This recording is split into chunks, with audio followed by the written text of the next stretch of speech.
de hoy hemos titulado Nuevas Ciudadanías Migrantes, ¿no? Tenemos 4 invitados, voy a presentar de acuerdo al orden en que van a exponer, ¿no? Primero es Gilberto Aranda, está ahí con el computador, ¿no? Investigador del Instituto de Estudios Internacionales de la Universidad de Chile, ¿no? Y profesor asociado, dice investigador del Instituto de Estudios Internacionales de la Universidad de Lucar y profesor asociado del Instituto de Estudios Internacionales de la Universidad de Chile, y doctor en Estudios Latinoamericanos por la Universidad de Chile, magíster en Estudios Sociales y Políticos Latinoamericanos por la Universidad Jesuita Alberto Hurtado, magíster en Estudios Internacionales por la Universidad de Chile, magíster en Desarrollo en Derechos Humanos en la Universidad Internacional de Andalucía, licenciado en Historia y periodista por la Universidad de Chile. Y las principales de investigación, integración latinoamericana, religión y política, y populismos en la región. Porque antes hice una deuda, ¿no?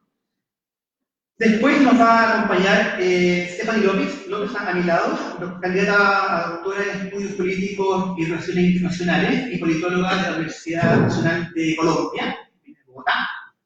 Magíster en Relaciones Internacionales del Instituto de Estudios Políticos de Francia, becaria por Ciencias de Doctorado Nacionales, alumni del Instituto de la University, actualmente es investigador del proyecto de Relaciones Internacionales, Niñez y Adolescencia, del Grupo de Migraciones y Desplazamiento de la Universidad Nacional de Colombia.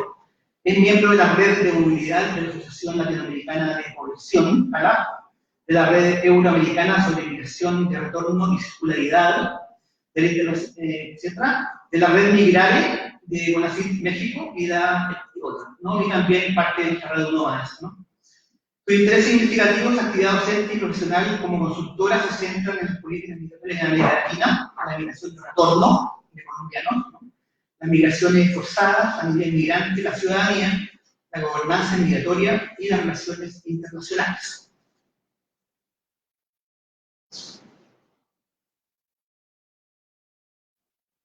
Andrea Valle, a mi derecha, doctora en estudios avanzados en antropología social de la Universidad de Barcelona, diploma en estudios avanzados en antropología social y cultural de la misma universidad.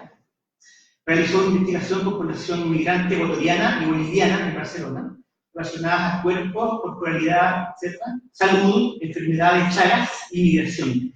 Magíster en antropología y desarrollo por la Universidad de Chile, estudios de servicio social, Universidad de la Frontera, Temuco, actualmente académica de la Universidad Autónoma de Chile, en la Facultad de Ciencias Sociales y Humanidades.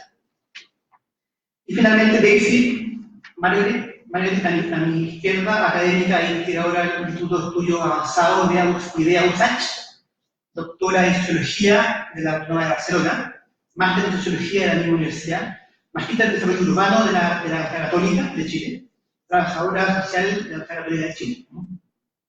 Ha desarrollado investigaciones en ámbitos territoriales asociados a la inmigración y las reconfiguraciones de los paisajes barriales.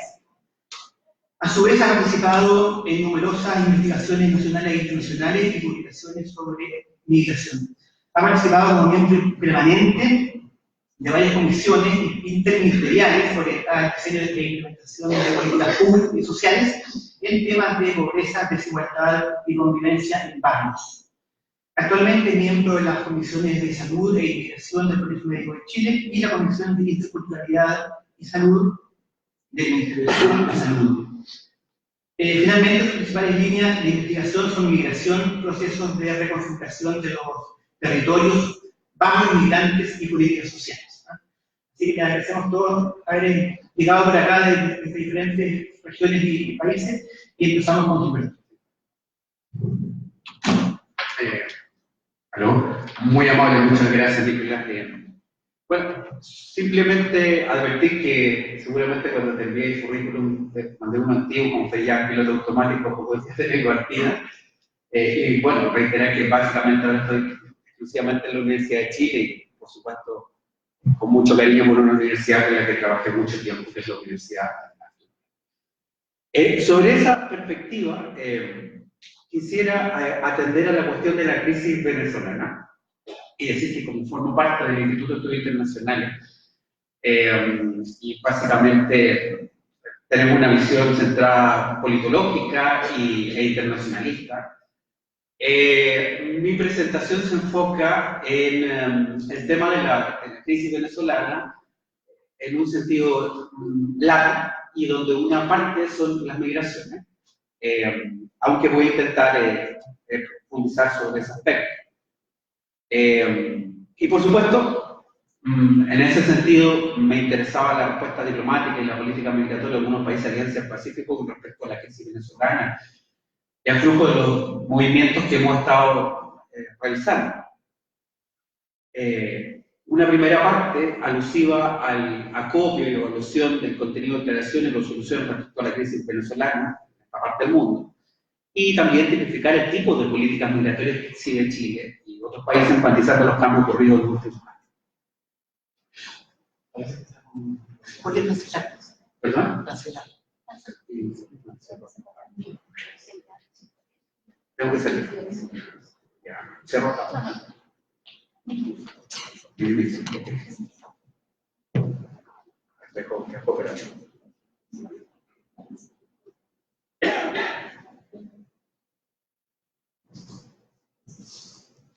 Vale.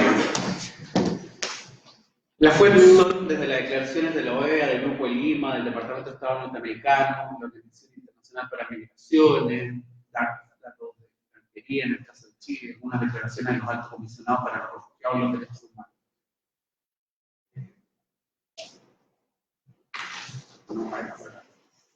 No encuentro el... Sí, ¿qué pasía?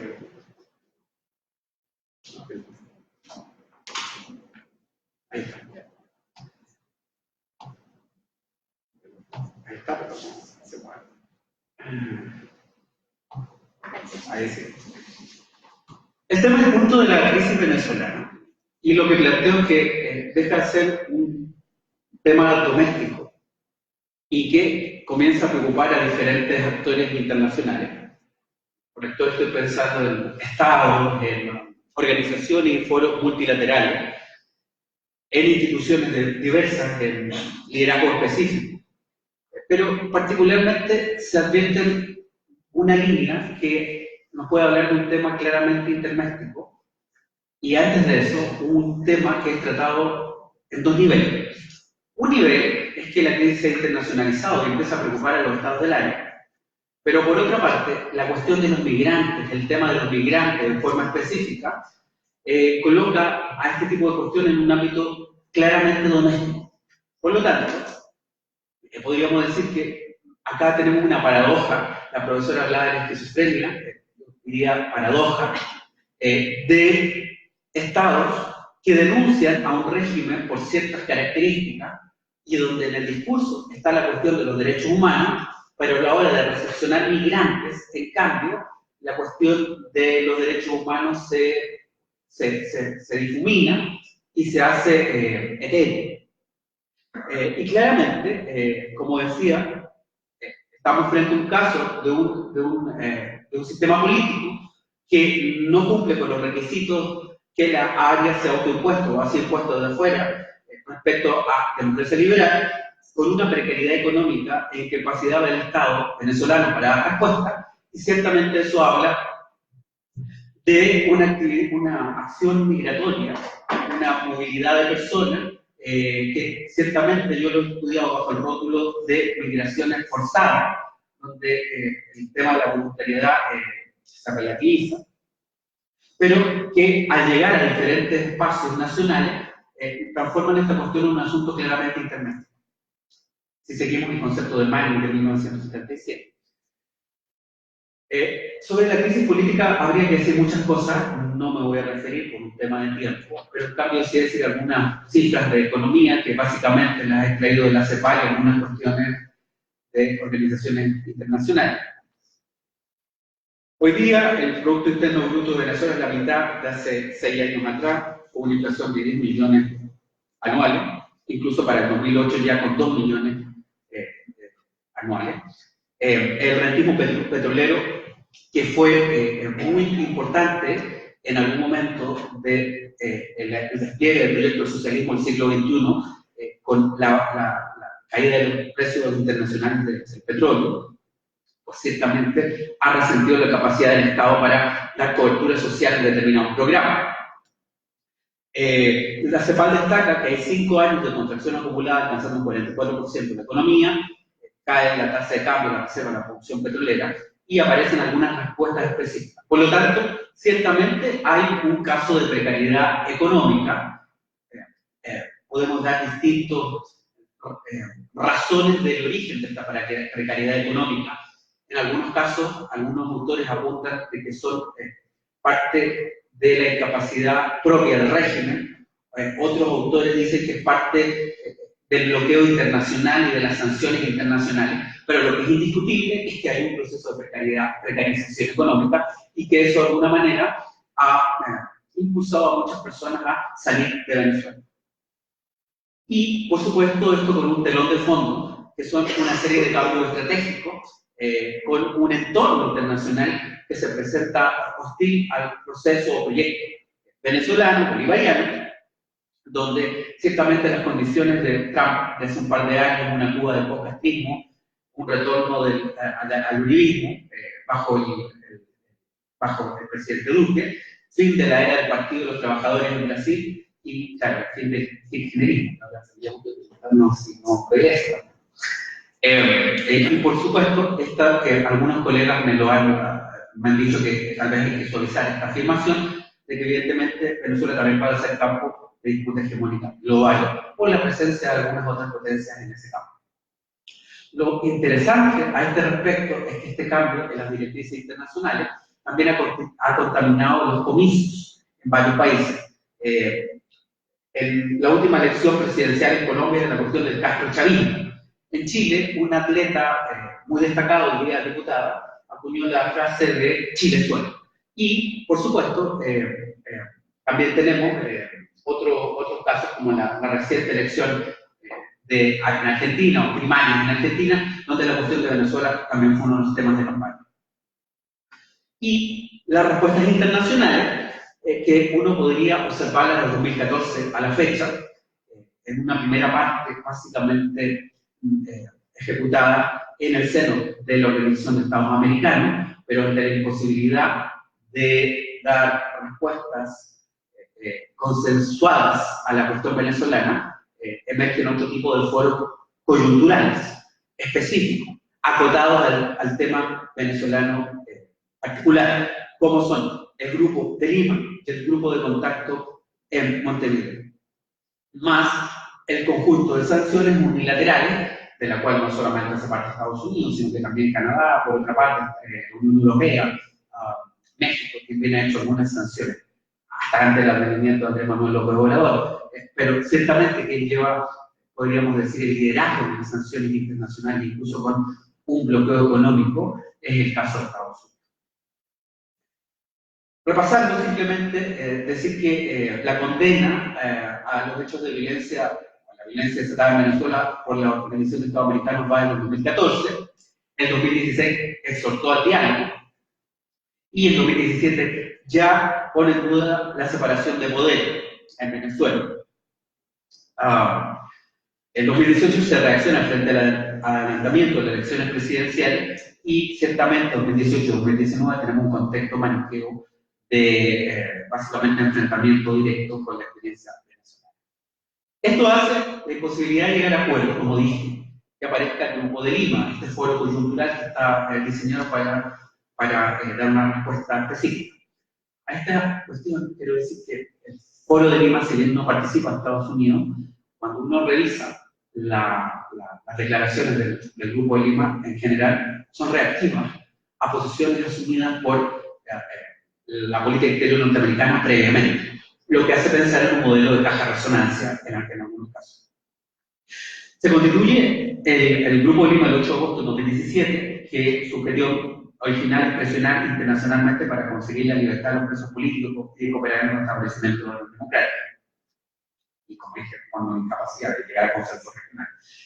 A pesar de que es creado el 8 de agosto de 2017, claramente a partir de 2018 va adquiriendo otras tonalidades, mucho más confrontacionales, y lo vamos a tener ya desconociendo a la Asamblea constituyente en septiembre de ese año, por primera vez aludiendo al tema de la migración y éxodo masivo de venezolanos, recién el 23 de 2018, es decir, el tema no estaba presente.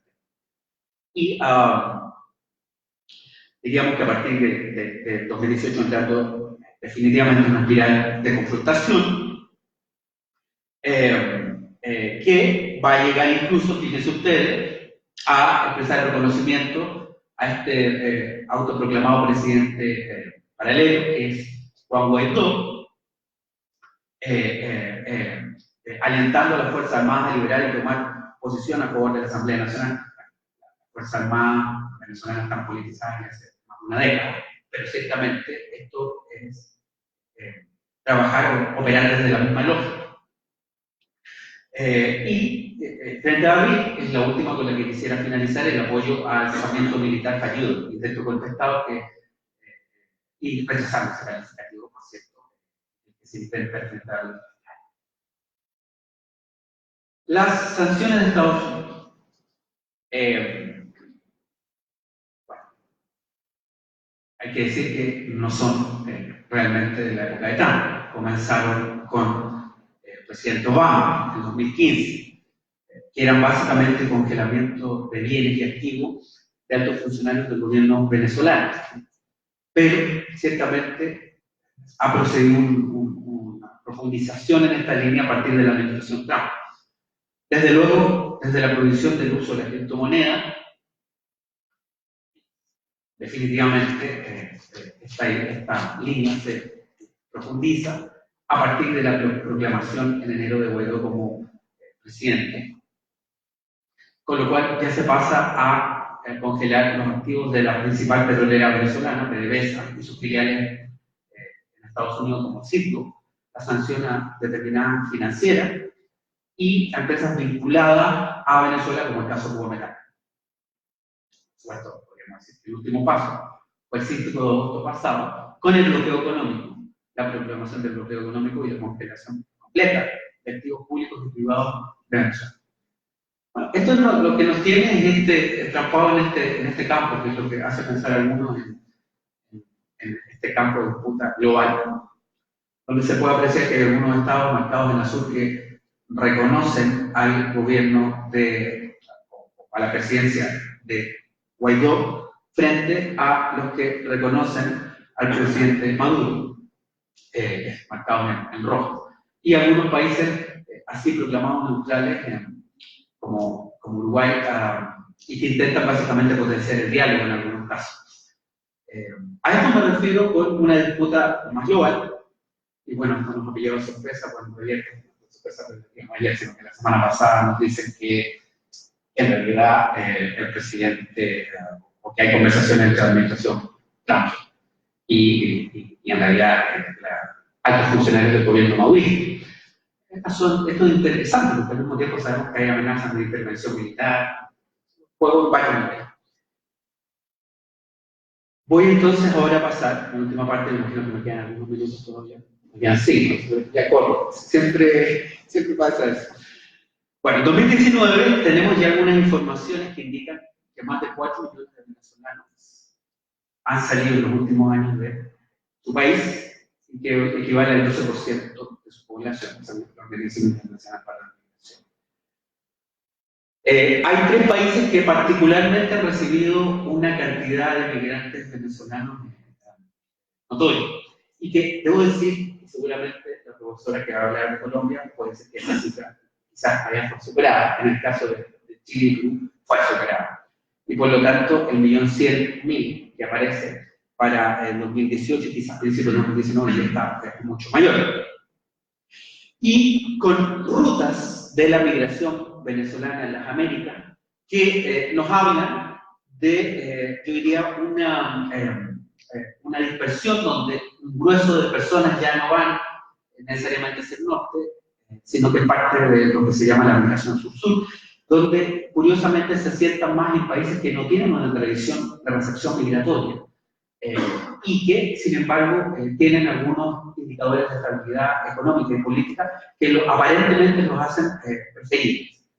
En ese sentido, yo creo que es importante hacer la distinción que nos habla de regímenes más complejos de recepción de migrantes, como fue, por ejemplo, los acuerdos de residencia para migrantes del Mercosur, donde había una intención, unas leyes migratorias integrales, a las respuestas cortoplacistas y de focalización de orden adaptativo ya centrado en estos casos como el venezolano y otros, que Mejía Ruiz Inés nos ilustre. ¿A través de qué tipo de instrumentos podemos ver estas políticas de corto plazo?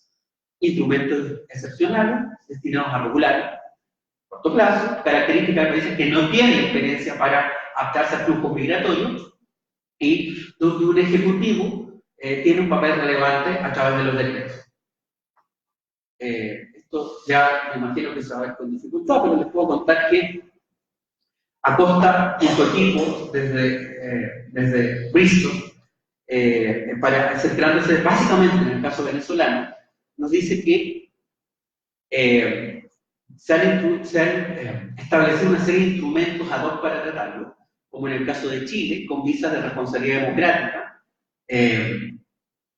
que una vez instalados los 2 meses, se le agregaron nuevos requisitos.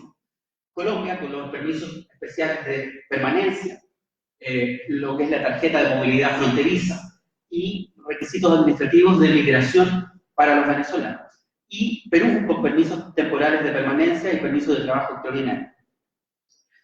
Podría agregar el caso de Brasil, pero lo dejaré hasta acá porque quiero mostrar 2 cosas más. Uno, lo que se llama los trasplantes jurídicos, como los estados se van de alguna manera copiando algunos instrumentos. El visado, que aparece en Panamá, para el caso de los venezolanos, y que después sigue un orden como el que estoy mencionando, el permiso temporal de residencia, e incluso la visa de responsabilidad democrática, que en definitiva va a colocar obstáculos para la obtención a través de la normativa del consulado de los requisitos que se colocan.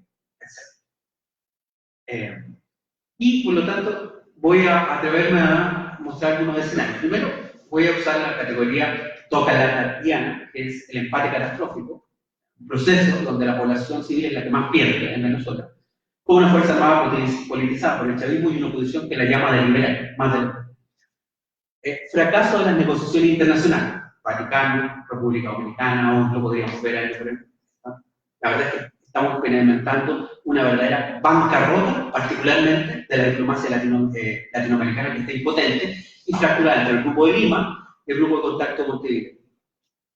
Tal vez un poco más título fantástico. Una Siria sudamericana.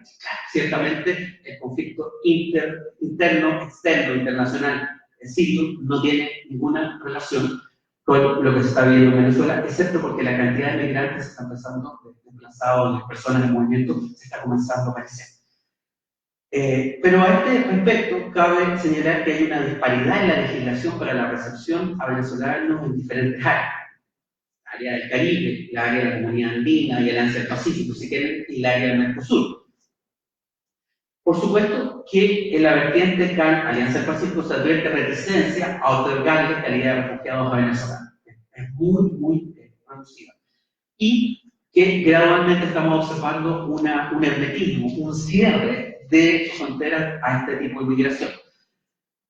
Giros ideológicos además han revertido procesos, los procesos complejos y estables, desde procesos complejos estables, hacia respuestas de corto plazo.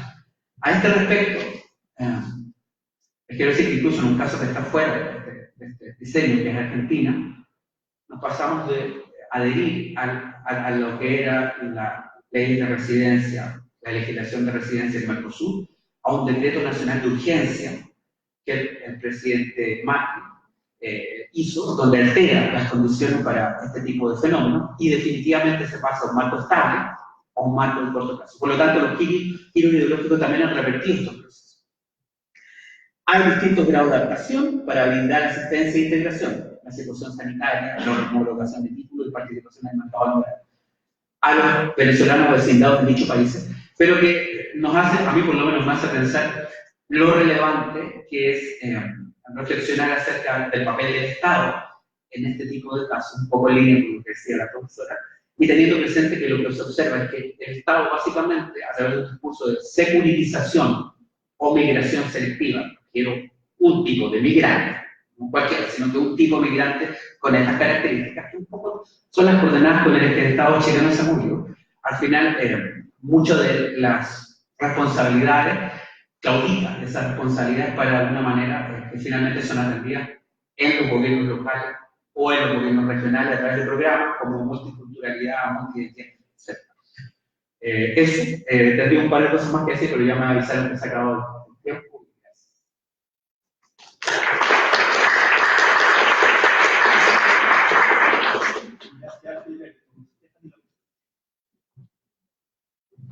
Sí, perdón.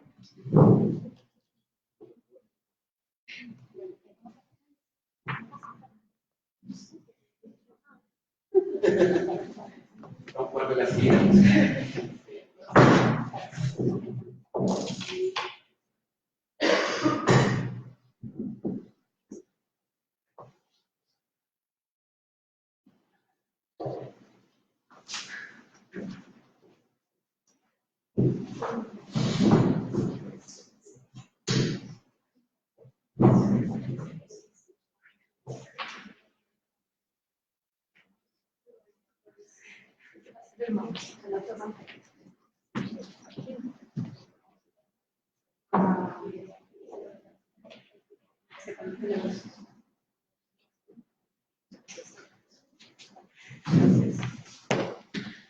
Bueno, buenos días a todos y todas. Muchas gracias a la red Nómades por invitarme aquí a contarles un poco lo que está pasando en Colombia. Mi ponencia se va a centrar en Colombia como país de origen, tránsito y destino. Digamos que lo que se ve y lo que se lee en el exterior es solamente lo que pasa con los venezolanos en Colombia, pero lo que yo les quiero mostrar es que tenemos más retos sobre migraciones internacionales en Colombia que solamente lo que está pasando con la crisis humanitaria en Venezuela.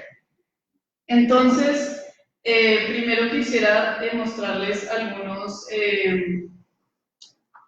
antecedentes de lo que ha sido las políticas migratorias en Colombia.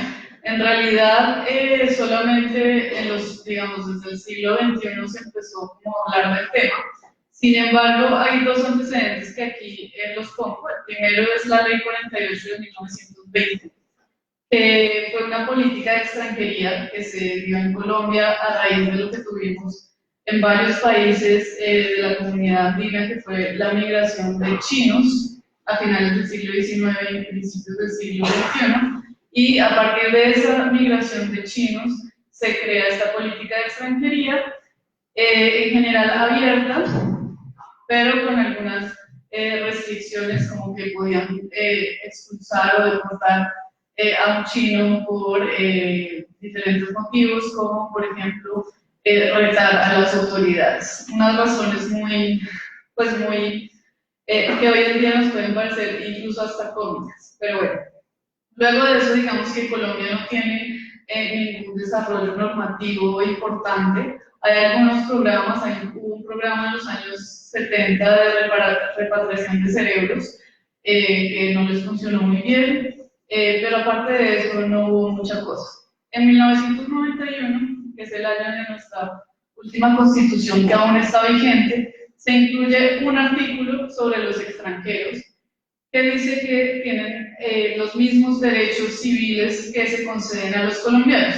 Digamos que hasta hoy y hasta hace muy poco este artículo pues era un artículo más de la Constitución, pero es algo que los constitucionalistas ahora se apegan para defender y digamos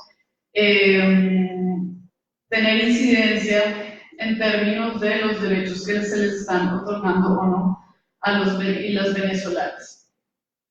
Entonces, en 2003 sale un decreto que es el 1239, donde se crea una Comisión Nacional Intersectorial de Migración y a partir de ahí va a haber algunos, digamos, desarrollos de política pública para los migrantes en Colombia. Entonces, digamos que lo dividí en la ponencia en las tres partes: origen, tránsito y destino. Me voy a centrar más en la parte de destino, Pero quisiera empezar con el origen. ¿Por qué? Porque hay que saber varias cosas también para entender el contexto que estamos viviendo hoy. Y es que Colombia es tradicionalmente un país expulsor de migrantes y lo sigue siendo. El hecho de que lleguen venezolanos no significa que no sigan saliendo colombianos del país, ¿no? Las últimas cifras muestran varios desplazamientos, no sé si han visto en las noticias, bueno, todo lo que está pasando en Francia, desalojaron a 150 personas de una especie de bodega y entre esas 150 personas había 40 y tantos colombianos que emigraron solamente en enero de este año. Y migraron en enero de este año por causas del conflicto armado. Es decir, Colombia sigue siendo un país expulsor y eso, digamos que siempre me gusta resaltarlo porque se está viendo como que las políticas migratorias solamente tienen que estar orientadas hacia los venezolanos y se deja de lado el colombiano al exterior y el colombiano que tiene que salir de manera forzada por temas de conflicto armado, que aunque hubo un acuerdo de paz en Colombia, pues no hay paz en Colombia, el conflicto sigue vigente, entonces las personas siguen saliendo del país. Digamos que en general, como país de origen, las políticas migratorias han estado versadas sobre la diáspora y digamos con un énfasis bastante economicista por la importancia de las remesas. Hay que saber que en Colombia las remesas han representado en los 2000 y ahora entre el 3 y el 4% del PIB de Colombia, es decir, es un número bastante alto. Entonces, digamos que el interés del gobierno es mantener las relaciones con el colombiano en el exterior, pero no necesariamente que retorne. El primer documento de política migratoria que hay es el COMPES, que se emitió en el 2009, y a partir de este documento, es un documento de planeación del Departamento de Planeación Nacional, y a partir de este momento se emiten dos leyes que digamos que son las que hoy en día regulan todo el tema migratorio, pero solamente para los colombianos en el exterior. Es decir, este COMPES de 2009 no menciona en ningún momento inmigrantes. ¿Por qué? Porque pues, en ese momento el número de inmigrantes en Colombia era ínfimo, por no decir menos. Y de hecho, en términos proporcionales, vamos a ver que tampoco la inmigración de venezolanos representa números tanto, pero sí está representando, digamos, unas consecuencias en otros niveles. Entonces tenemos estas dos leyes y un sinnúmero de decretos y resoluciones que hablan más que todo y están enfocadas hacia la diáspora. Entonces, si se dan cuenta, este documento ya tiene 10 años y en ese momento el contexto no se esperaba que hubiese inmigración. Y esto es muy importante porque estas son las leyes que están vigentes y que no mencionan para nada el tema de inmigración. Entonces, como les decía, bueno, Colombia en general ha tenido una tasa de migración neta negativa, es decir, que siempre han salido más personas de las que entran y esto sigue siendo así. Y de hecho, si se dan cuenta hacia el final de esta gráfica, desde el 2016 empieza a aumentar y las personas, digamos, siguen saliendo del país. Digamos que en general las políticas han sido hacia la diáspora y han sido desde una visión economicista, colombiano queda de afuera y envía nuestros remesas. Básicamente es eso. Ahora bien, en términos de Colombia como un país de tránsito, y eso es algo que apenas se está empezando a visibilizar, tanto en los medios de comunicación y está empezando a representar, entre comillas, un problema para los países de Centroamérica, y es que Colombia es un paso obligado a la ruta hacia Norteamérica. Hay varias rutas desde Brasil y Ecuador, ahorita lo vamos a ver en la siguiente diapositiva. El tapón del Darién, que es donde está la frontera de Colombia con Panamá, es una selva que es supremamente difícil de atravesar. A mí siempre me sorprende cuando yo veo las gráficas y los datos de Missing Migrants de la OIM y no muestran cuántos migrantes perdidos hay en esta selva, cuando hay muchos que se mueren en esta selva y muchos que se mueren tratando de pasar por el Caribe de la frontera colombiana hacia Panamá etc. Hay un gran tránsito de migrantes que llaman extracontinentales que vienen de Asia y África y de Haití y Cuba. Como saben, la primera migración fue en el 2010 de Haití hacia Brasil. Allí tenían trabajo, pero luego se quedaron sin trabajo después del Mundial de Fútbol y empezaron a migrar hacia el norte también porque Canadá les ofrece una visa temporal de protección. Ahí también hay otro problema que está evidenciando Colombia, que todavía, digamos, no hay cifras de cuánta ganancia generan, pero esta zona de la selva del Darién es controlada por grupos, digamos, criminales y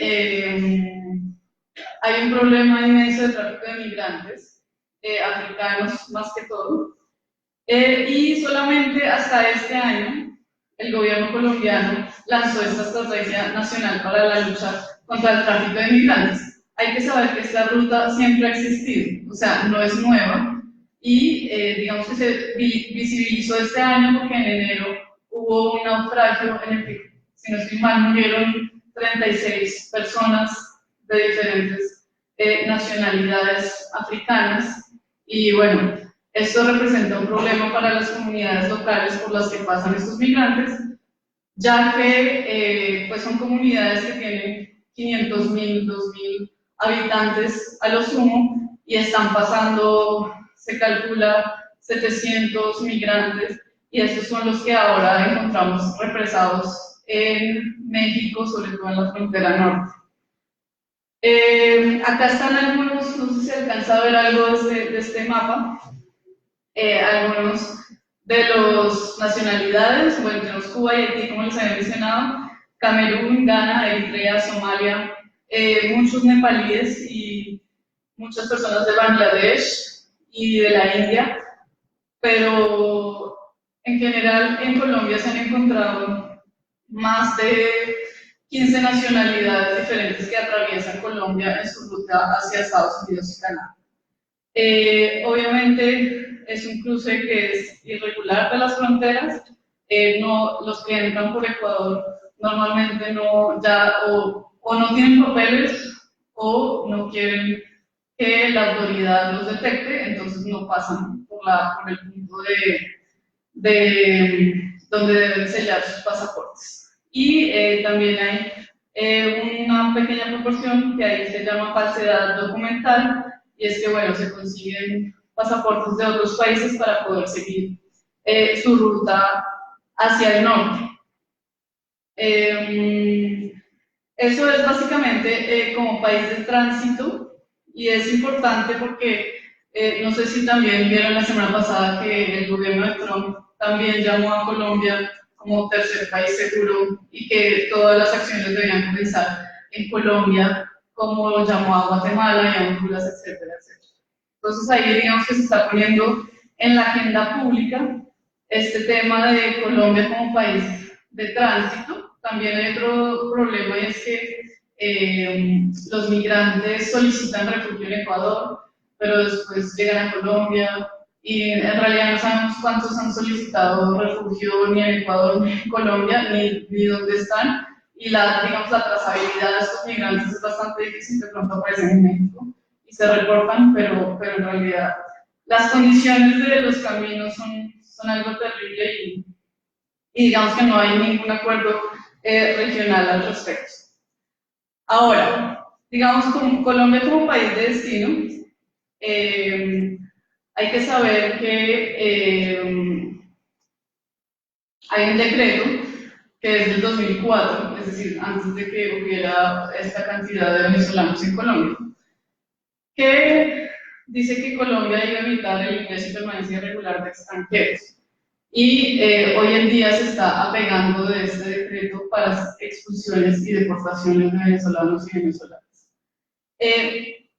Hay varios que dicen como que nos tomó por sorpresa la migración desde Venezuela, pero hay un estudio de lo que los medios de comunicación colombianos sacaban de noticias sobre Venezuela y se veía venir. Digamos que el gobierno no le quiso, entre comillas, parar bolas en su momento, pero se veía venir y se anticipaba en los medios de comunicación esta migración masiva, pero pues no se hizo nada. Hasta que hubo la crisis del 2015, la gente en Colombia habla de la crisis de 2015 como si hubiera sido ayer, y resulta que ya estamos haciendo balance de hace 4 años, porque fue justamente en agosto de 2015 que Maduro decidió cerrar la frontera y expulsó y deportó a miles de colombianos que llegaron, y esta es otra problemática, que en Colombia no solamente tenemos que ahora los datos son ya de 1.400.000, los datos oficiales, y más de 400.000 retornados. ¿Por qué? Eran colombianos que vivían en Venezuela y que se fueron durante la bonanza petrolera de Venezuela y llevaban 30 o 40 años viviendo en Venezuela y ahora están retornando. Y sus hijos son venezolanos y bueno, ahora hay todo el proceso de documentación para que puedan obtener la nacionalidad colombiana, etc.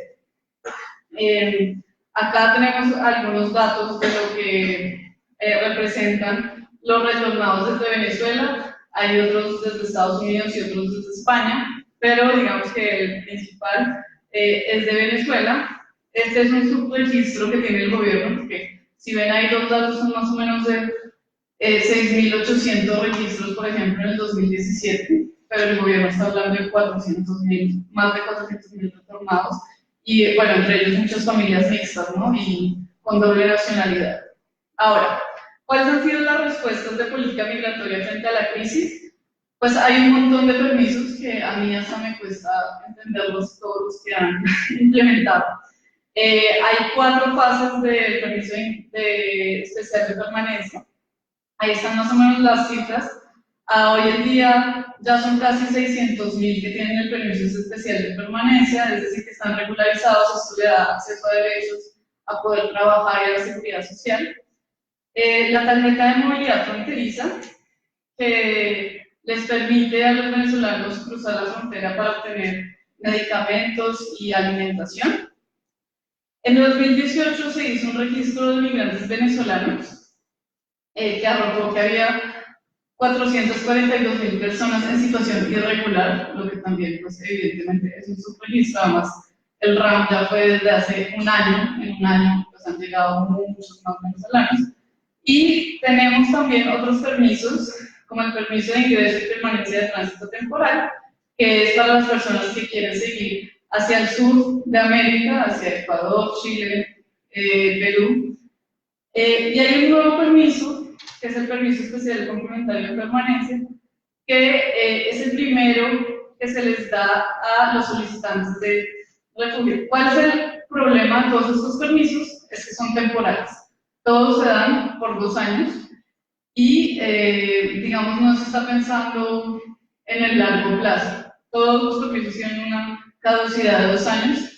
Ahora el permiso especial de permanencia se está renovando para los que ya se les cumplieron los 2 años de tener este permiso, pero eso no les otorga en ningún momento ni les va a otorgar de momento una residencia permanente. Digamos que muy brevemente, porque ya solo me queda 1 minuto para las conclusiones.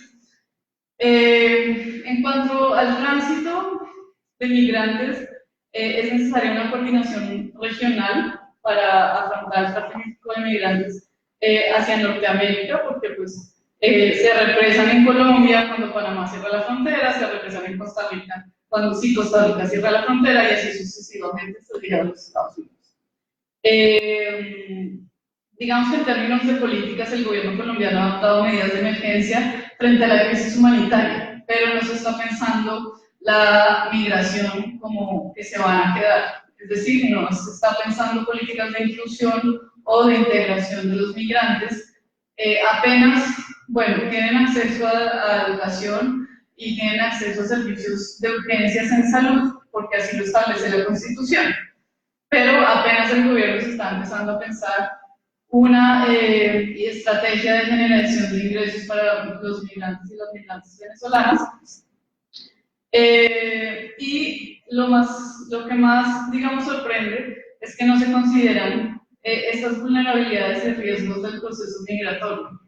Y digamos que en términos de lo que hablaba la profesora Sonia hace un rato, no, el gobierno colombiano no los asume como refugiados de acuerdo a la Declaración de Cartagena de 1984, son migrantes, no tienen ninguna otra etiqueta, ¿sí? Entonces, eso también plantea problemas en términos del acceso a derechos de esta población y de la protección internacional que debería dar el Estado. Actualmente en el Congreso hay un proyecto de ley que es el 036 de política integral migratoria, pero es lo mismo, es el contexto del corto plazo, de necesitamos dinero de la Unión Europea, de los Estados Unidos, necesitamos de la cooperación internacional, pero digamos que la política exterior se está basando en que necesitamos ayuda de la cooperación internacional, pero nosotros como Colombia no vamos a dar recursos. Entonces así se complican las cosas, porque de todas formas Colombia ya tiene problemas estructurales. Ustedes saben que es el país con el primer, el número 1 en desplazamiento interno forzado, y digamos que tampoco se están pensando políticas desde lo territorial, ni se hace pedagogía con las comunidades locales en temas de integración y de todo ese tema de xenofobia, etc. Entonces, digamos que para concluir, Colombia tiene 1 millón de retos, y no solo con la migración de Venezuela, sino con sus propios migrantes que sigue expulsando, pero también con todos estos migrantes que transitan por Colombia y que no tienen ningún tipo de protección internacional. Entonces, lo voy a dejar ahí por ahora. Muchas gracias.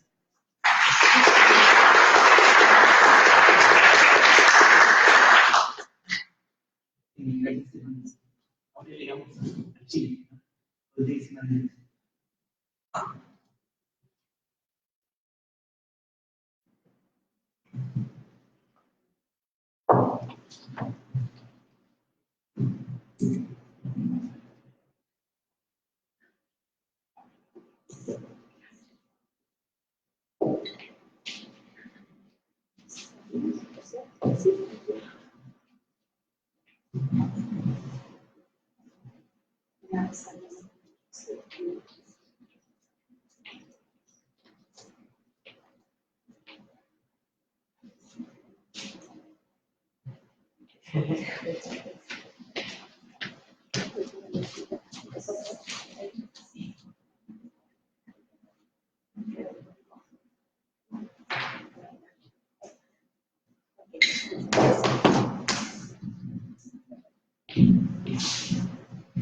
Buenas tardes, muchas gracias por la invitación.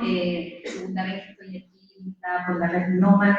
Agradezco la invitación porque estos espacios colaborativos de redes son los cuales nos aportan en nuestro quehacer investigativo, académico, y también en las nuevas formas también de poder observar y mirar los fenómenos a los cuales estamos abocados en el estudio. El título de mi ponencia lo envié hace un tiempo atrás, entonces la ciudad, la nueva ciudadanía migrante, cartografía de las relaciones sociales en los espacios urbanos, y hoy al repensarlo, claramente, más que la nueva ciudadanía, se podría hablar de la ciudad y la expresión de ciudadanía migrante en las cartografías de las relaciones sociales en los espacios urbanos.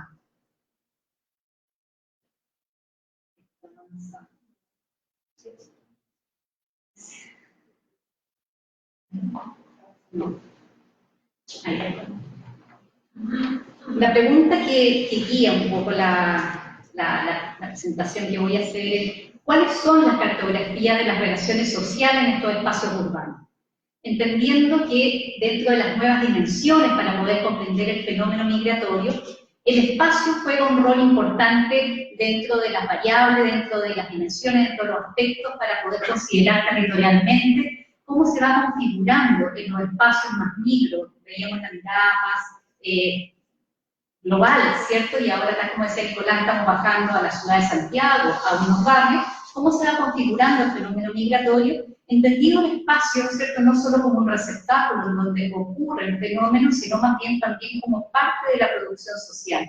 En ese sentido, cómo el espacio nos aporta para poder levantar o poder identificar nuevas categorías interpretativas que no solo van desde lo físico, que es lo que les voy a plantear, no solamente el dato cuantitativo y el dato físico en la expresión de lo territorial, sino también el dato subjetivo en el cual uno, adentrándose desde la subjetividad y desde lo sensorial de cómo se configuran estos nuevos modos de habitar, nos permite comprender las texturas urbanas, nos permite comprender los registros visuales, nos permite comprender también los registros sonoros que tienen los espacios territoriales en los cuales habitan los migrantes y cómo se han ido configurando estos espacios.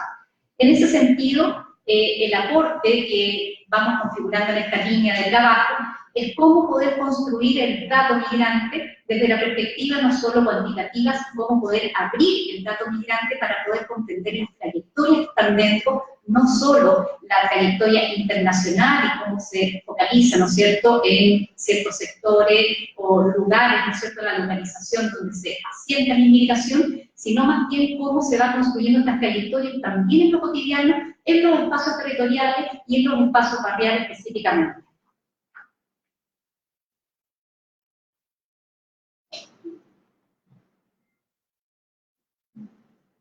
La investigación realizada, a partir de la cual se desprenden las conclusiones que voy a presentar, es una investigación que actualiza una parte del trabajo de campo de un Fondesit que terminó el año 2012, y esta investigación partió el año 2017, termina en enero del año 2019, para ser precisa, y se centró en los barrios de la comuna de Santiago que tenían mayor concentración de negocios inmigrantes, entendidos los negocios como parte de la transformación socioespacial de los barrios en donde habitan colectivos inmigrantes. Los barrios a los cuales nos concentramos en estos últimos años fueron el barrio Yungay y Balmaceda, que están en la zona norponiente de la comuna, que son barrios antiguos, residenciales, donde la interacción de los vecinos se puede visualizar todos los días, ¿no es cierto?, en los negocios, en las panaderías, en los almacenes. Y en estos barrios, ¿no es cierto?, convergen colectivos de inmigrantes donde conviven diariamente con los vecinos de toda la vida, con vecinos autóctonos, y que se va destacando en estos barrios un cambio del paisaje urbano, principalmente a través de este comercio. La pregunta de investigación que guió la investigación es cuáles son entonces las características del comercio inmigrante que inciden en la representación socioespacial, la vamos a denominar, de los vecinos autóctonos para poder generar un proceso tanto de aceptación o de rechazo respecto de los comercios inmigrantes en los barrios donde se establecen. La hipótesis que guía el estudio es dado que los territorios no operan nunca como un espacio culturalmente neutro, en tanto todo espacio urbano desarrolla una serie de dinámicas propias que lo definen social y culturalmente, entonces el comercio inmigrante va a adquirir características particulares constituyéndose en zonas de paso, frontera o encuentro con la comunidad autóctona, configurándose, ¿no es cierto?, sociodemográficamente, especialmente territorio, incidiendo así en la construcción social del inmigrante que se tiene por parte de la sociedad receptora. Los objetivos que guían este estudio, muy a grosso modo, es analizar el comercio inmigrante, su representación socioespacial y las dinámicas de convivencia a nivel barrial al interior de la comuna de Santiago en comparación con los datos obtenidos en 2012.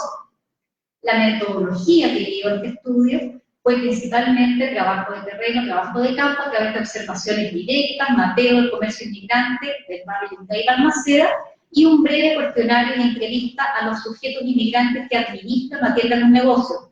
Vale decir que este trabajo lo iniciamos el año 2017 y cambió sustancialmente la aceptabilidad que tuvo por parte de los sujetos inmigrantes a partir de posterior al anuncio presidencial en términos de las nuevas visas y la nueva política migratoria que instaura este gobierno. Hubo mucho más rechazo en poder hacer las encuestas y mayor desconfianza en la relación que se establecía entre los investigadores y los sujetos inmigrantes. El registro de terreno del comercio migrante indicó espacialmente en dónde se localiza principalmente el comercio, teniendo como base el levantamiento que habíamos hecho el año 2012, y pudimos en el fondo generar nuevas categorías a partir del nuevo comercio que se identificaba en la zona. El levantamiento cartográfico entonces del comercio, apoyándonos de la cartografía visual, primero para poder caracterizar socioterritorialmente los barrios.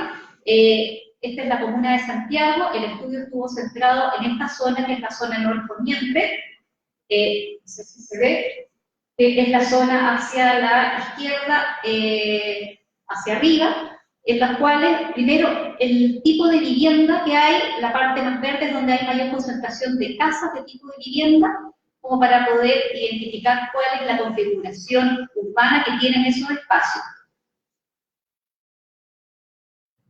Si vemos la cantidad de vivienda tipo Formentillo, estos son datos levantados a partir del censo del año 2017, nos damos cuenta que la zona que fue estudiada tiene una cantidad importante de vivienda tipo Formentillo, que son pasajes, ¿no es cierto?, de vivienda colectiva, bastante reducidos los espacios, en donde se vive con una orientación más comunitaria. La cantidad de vivienda tipo departamento de la Comuna de Santiago, como los que estamos viendo, donde conviven, ¿no es cierto?, la vivienda tradicional con las edificaciones de la segunda regeneración urbana, no están tan presentes en los barrios estudiados, no así en los barrios que están en la zona sur de Santiago, en todo el cordón de Santa Isabel. El comercio inmigrante catastrado el año 2012. Ahí ahora en la gráfica queda más claro cuál es la zona que fue estudiada. Esta fue la caracterización y la cartografía que se generaron a partir del año 2012 y la comparación, vale también decir que en la misma cartografía, el mismo sector, están graficadas las viviendas inhabitables, por lo tanto, uno también puede inferir que es una zona que es bastante deteriorada urbanísticamente. La comparación del comercio inmigrante entre los barrios Balmaceda y Yungay del año 2012 y el año 2018, por cierto, emergen nuevos comercios, pero más que con nuevos dueños, son los mismos dueños que van configurando redes de comercio local y que van, ¿no es cierto?, posibilitando un asentamiento y una configuración de comunidad dentro de esos espacios habitados.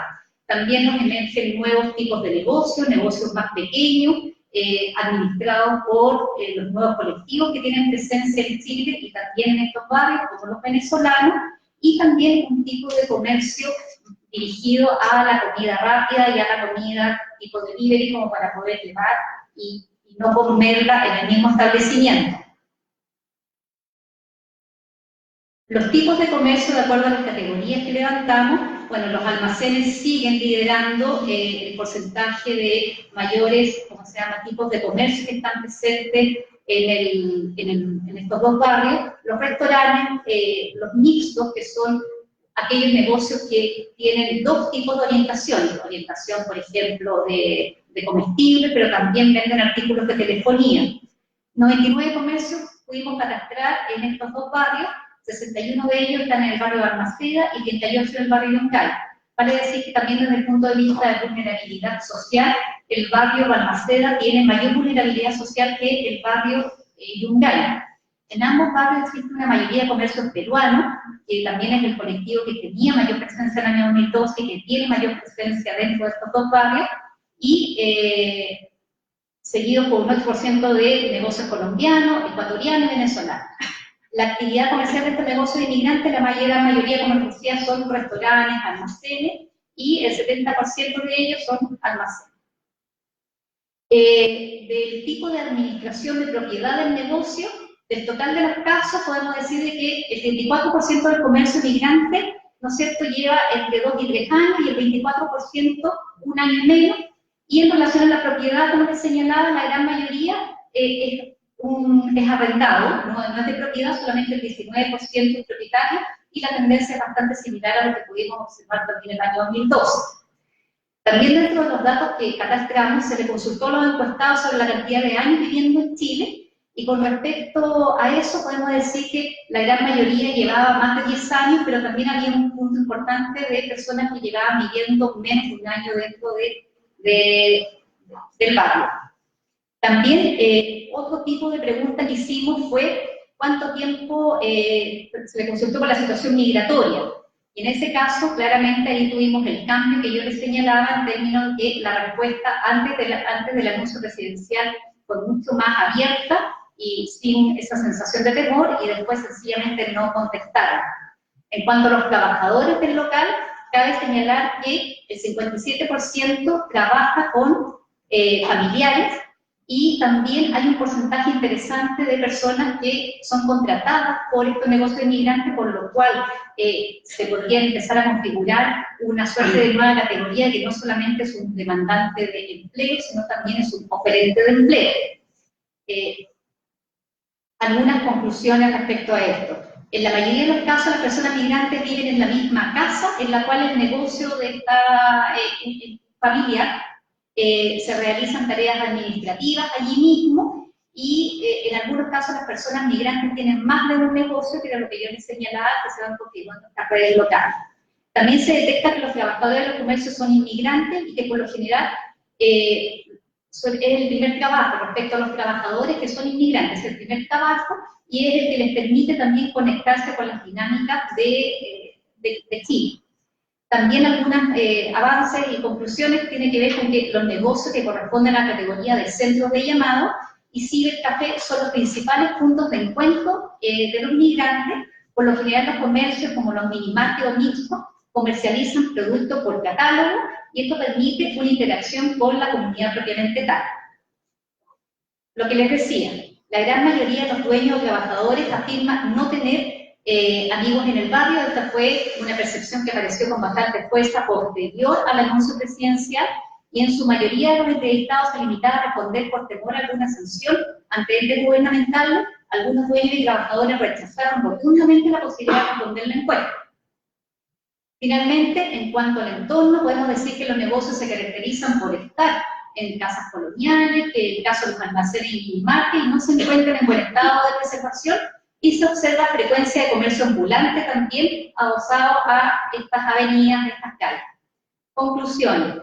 Primero, la supervivencia y rentabilidad de las iniciativas comerciales se sustenta en apoyo de familiares no remunerados, red de solidaridad, bajos salarios trabajadores nacionales, gestión del trabajo, autoexplotación, largas jornadas laborales, esto sobre todo en aquellos negocios en los cuales los trabajadores eran familiares, y obtención de ingresos adicionales que les permite también sustentar el negocio. La accesibilidad al arriendo de piezas individuales o compartidas como estrategias de ahorro para poder montar el negocio, disponibilidad de viviendas que pueden ser habitadas o rehabilitadas para el comercio, estrategia de instalación, el subsidio de la empresa familiar como una política local que estuvo presente durante algunos gobiernos locales en la Comuna de Santiago, y el equipamiento urbano y la conectividad.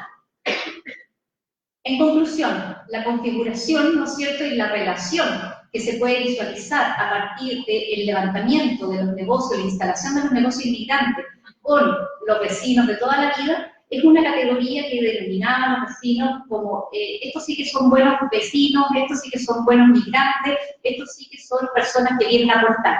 En ese sentido, esta configuración del buen vecino y de la buena vecina va a posibilitar lo que denominamos el diálogo de saber entre la comunidad de acogida y la de origen, pero poniendo en tensión, desafiando la legitimidad del discurso hegemónico sobre la existencia de una única forma de ver el mundo.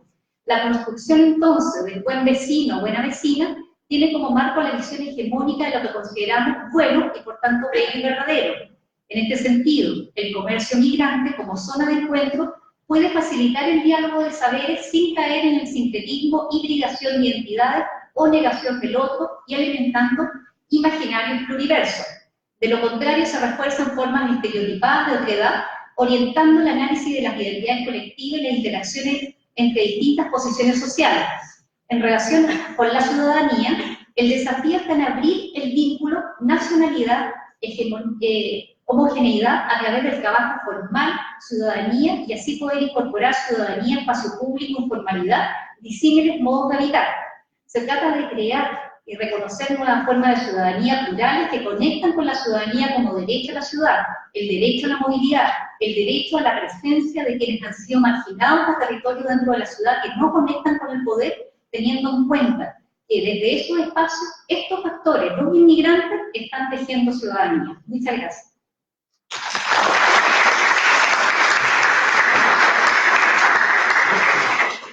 Gracias.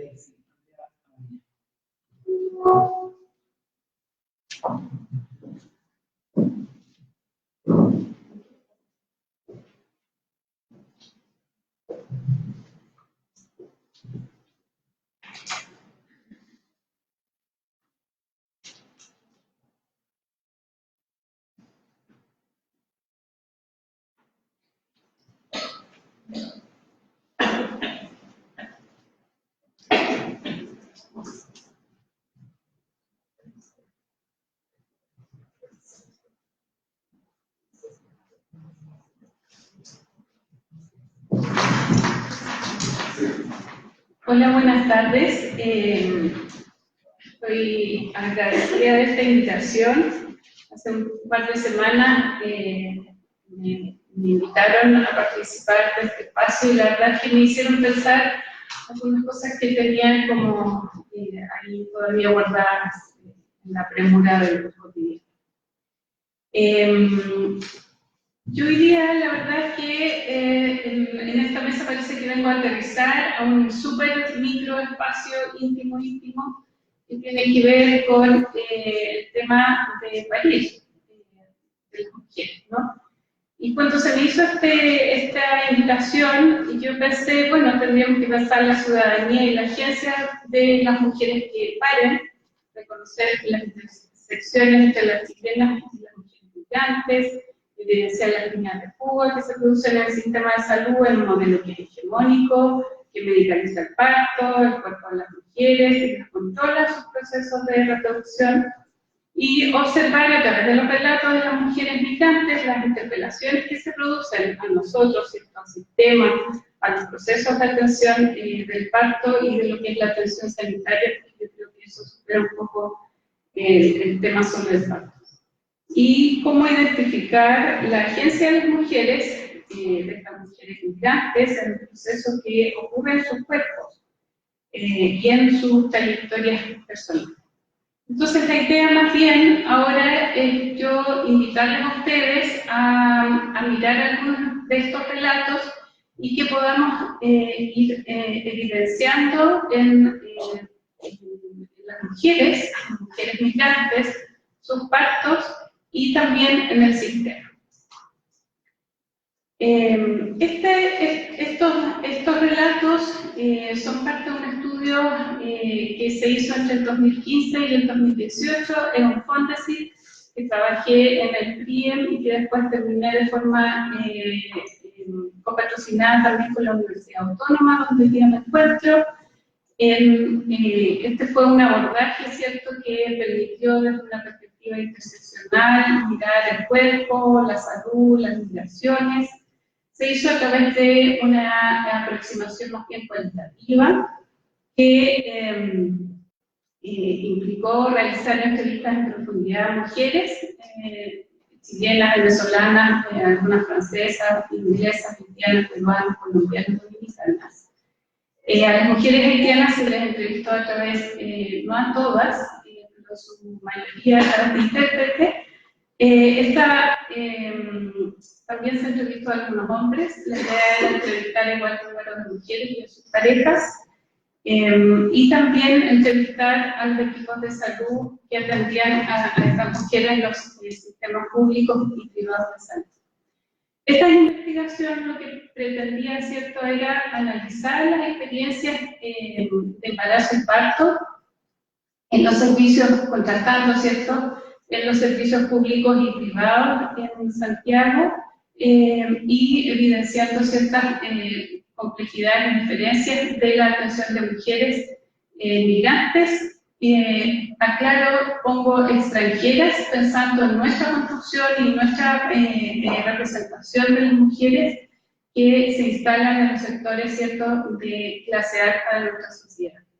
Y a las mujeres nacionales, un poco para entender si aquello que les ocurre a las mujeres migrantes también les ocurre a las nacionales y viceversa.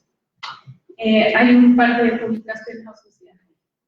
Entonces, entendemos que la ciudadanía no necesariamente implica acceder de igual manera a derechos. Por ejemplo, hoy día Chile asegura que todas las mujeres que están embarazadas reciban atención sanitaria, ¿cierto? Y entonces hasta ahí podemos cerrar con los capítulos. Pero, ¿cómo se implementan las atenciones en estos contextos? Son estrategias que en algún minuto se asumen desde una lógica más de mercado, si uno pensará en la atención en las clínicas privadas, por ejemplo, desde una perspectiva más de salud pública, en los espacios de salud pública. Son solamente barreras que tienen que ver con el otro, de qué manera, ¿cierto?, esto que tiene que ver con cómo los propios sistemas, porque también hay una estructura que en lo local generan estrategias, los consultorios que generan estrategias también diferenciadas, ¿no? Algunos son más receptivos, son más tolerantes, o son más abiertos, son más amigos de, entonces ahí también ocurre una suerte de oportunidades diferenciadas también en el contexto. Es importante pensar que la experiencia del parto es una experiencia que resulta súper paradojal. En principio ocurre en los cuerpos de las mujeres, sin embargo es apropiada por el sistema de salud y por los agentes de salud. Donde incluso pareciera que el parto es como de otro, fuera de mi propio espacio, ¿cierto?, de mi propia corporalidad. Ahora no me sale, me sale lo mismo que ven ustedes, no me sale más conmigo. Es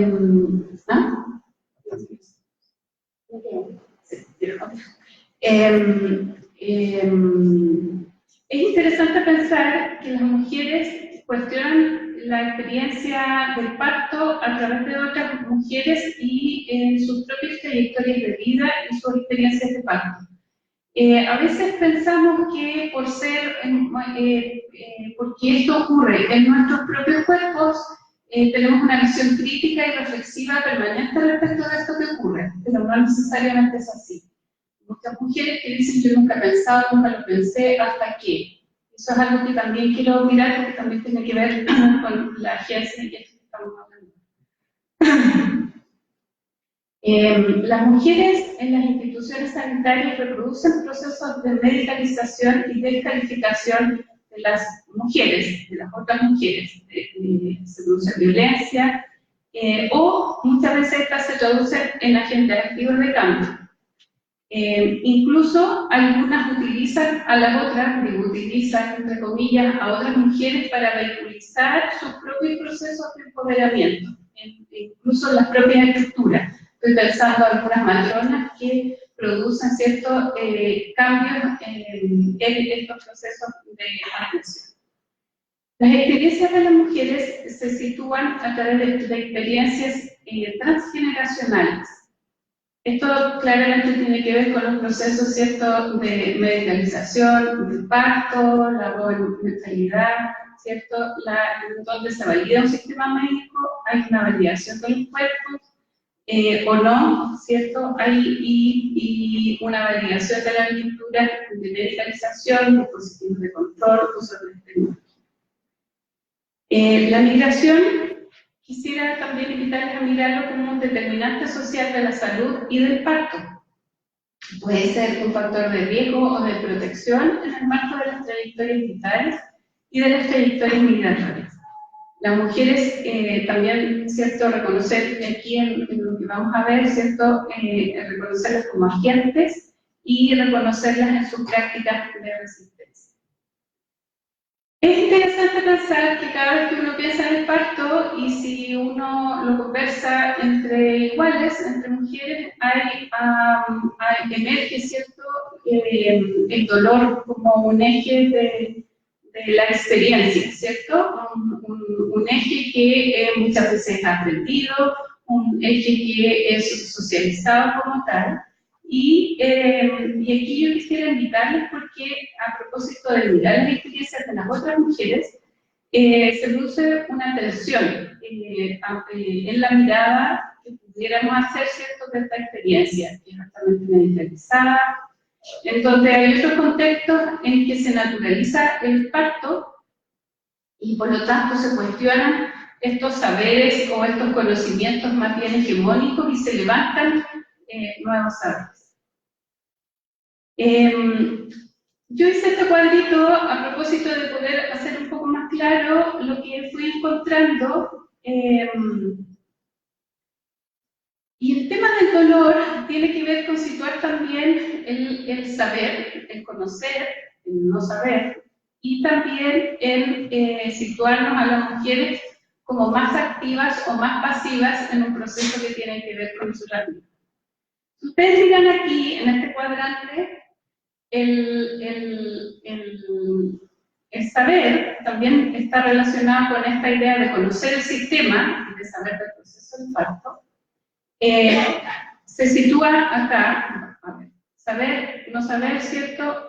Inactiva o activa, y acá, en este cuadrante del saber inactiva, podríamos situar, y ahí comparten este espacio venezolana y chilena, que de alguna manera, sintetizado y puesto así bien en burdo, delegan en el sistema y en el otro médico, matrona, la experiencia. Buscan alivio del dolor, temen el dolor, se entregan, ¿sí?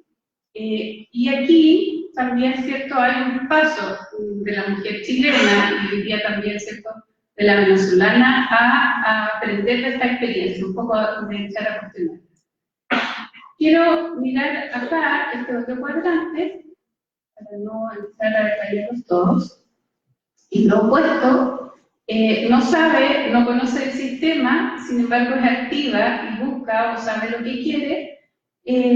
Aparece, ¿cierto?, la mujer inglesa, la mujer francesa, algunas europeas, no todas, que busca y obtiene lo que quiere, aprende en el proceso a través de su propia historia y de alguna manera se plantea en un eje distinto del dolor, ¿cierto? No es un eje de preocupación. A diferencia, ¿cierto?, de lo que veíamos en la mujer chilena y venezolana, aparece como un eje importante. Y en las mujeres haitianas, lo que encontré es que de alguna manera, ¿cierto?, el dolor no está vinculado a la experiencia, al parto propiamente tal, sino en la economía. Y se traduce, ¿cierto?, en el miedo a la intervención, a la medicalización, a la episiotomía. ¿Sí? Y entonces yo les voy a hablar de no todas las mujeres y me voy a situar en algunos relatos que tienen que ver con las mujeres migrantes, aquellas que llamamos las extranjeras. Después voy a hablar de aquellas que son las mujeres venezolanas que se sitúan como en un intersticio entre el sistema público y privado, y aquellas mujeres haitianas, ¿cierto?, que están en el sistema público y que además son, en este contexto, las otras, ¿sí? Que además tienen un cuerpo distinto y responden, ¿cierto?, a las relaciones de alta racialidad que tenemos en nuestro contexto.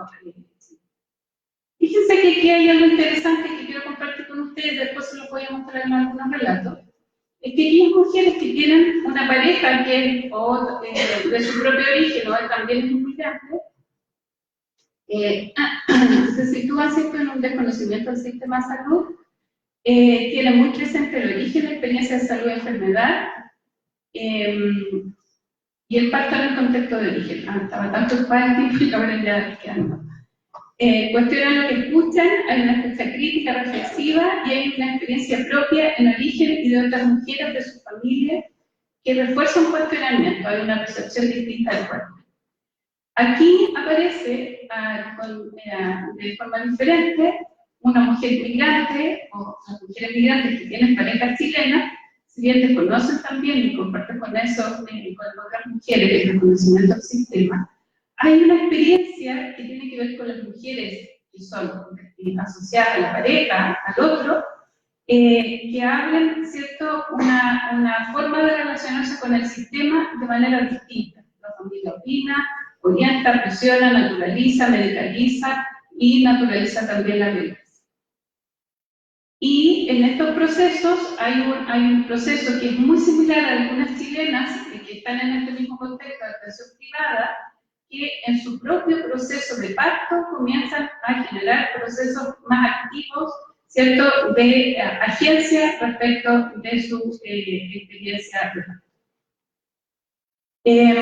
Aquí interesante, este es el relato de una mujer inglesa que se atiende en el sistema privado, su primer parto, y ella tiene una pareja que también lo vive. Dice, yo quería hablar. Tema del hablar, yo quería hablar del parto y el médico me decía que no, que todavía no, que no era el momento, y entonces yo quería hablar, y de alguna manera esto no es así en su país de origen, y eso le permite cuestionar.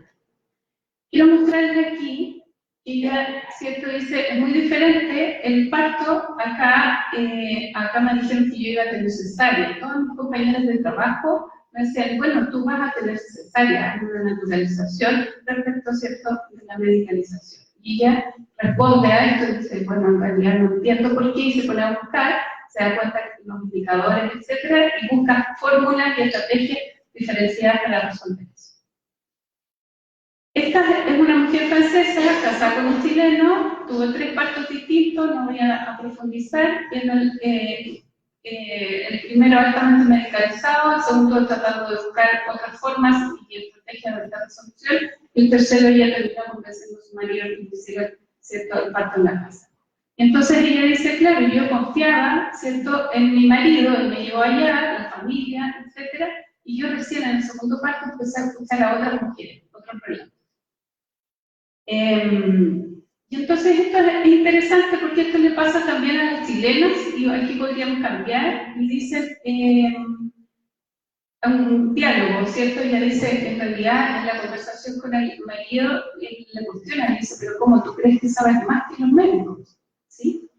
Entonces, ella trata y busca de distintas maneras, estrategias, ¿cierto?, para buscar una experiencia que sea vivida desde un lugar distinto, ¿cierto?, en una necesidad que emerge a propósito de evidenciar en su propia experiencia, ¿cierto?, la alta medicalización y la violencia que ocurre, ¿cierto?, en su contexto de detención de parto del primer hijo, y esto ocurre en esta reflexión en el segundo embarazo.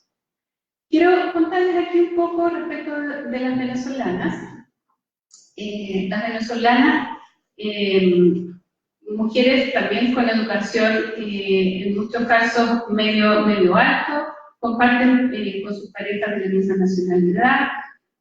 Aquí hay un tema súper importante que en las entrevistas que yo tengo aquí, digamos, en su relato, ellas migran a propósito del embarazo. Hay una decisión y eso es el primer elemento de agencia, ¿cierto? Ellos dicen, evaluar, dicen, en este contexto no puedo tener un hijo, él se puede morir, yo me puedo morir, entonces utilizan, ¿cierto?, esta motivación para cruzar, ¿cierto?, de distintas maneras y llegar al sistema.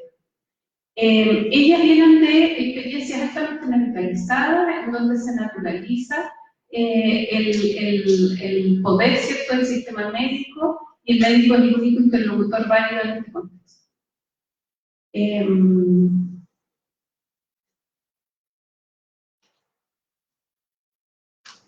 Aquí, ¿cierto?, hay un relato en donde ella dice, a propósito de la decisión, yo tenía miedo, ¿cierto?, tenía miedo a salir, necesitaba que de alguna manera también la apoyaran y le dieran permiso, porque había un miedo, con qué se iba a encontrar. Y ellos buscan también información respecto de qué es lo que se puede encontrar en Chile, se dan cuenta que pueden acceder a atención gratuita, que es de calidad, etcétera, etcétera, y resuelven la decisión, ¿cierto? Esto tiene que ver más bien como la decisión de Pilar está vinculada al embarazo y al parto.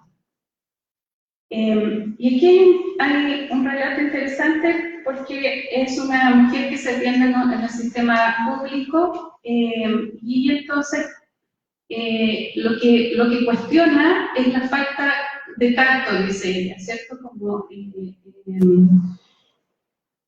el trato que está instalado, ¿cierto?, en el sistema médico, ¿sí? Pero ella finalmente termina valorando en la intervención, ¿cierto?, y el proceso de parto, y agradeciendo que ella tuviera, ¿cierto?, bien a su hija, pudiera después acceder a otros beneficios.